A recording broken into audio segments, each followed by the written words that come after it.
डाळ ही सगळ्यांचीच फेवरेट असेल. एक वाटी तुरीची आणि मुगाची डाळ स्वच्छ धुवून घेतली आणि कुकरला 3 शिट्या करून शिजवून घेतली होती. शिजवताना हळद, तेल काहीच घातलं नव्हतं. फक्त डाळ शिजवून घेतली.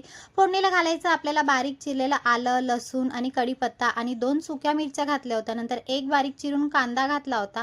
त्यानंतर छान असं परतून घ्यायचं आणि मग इथे टोमॅटो एक बारीक चिरून घातला. चवीनुसार मीठ घातलं होतं. नंतर घातलं नाही, एकदाच घालून घेतलं होतं आणि झाकण मारून आपल्याला याला शिजवून घ्यायचं आहे. मीठ घातल्यामुळे छान असं शिजून येतं.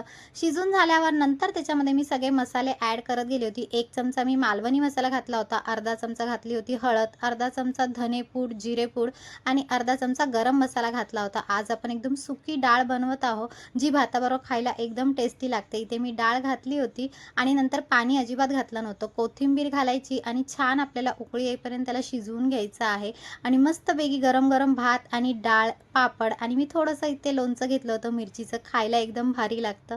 कशी वाटली रेसिपी नक्की सांगा. बाय.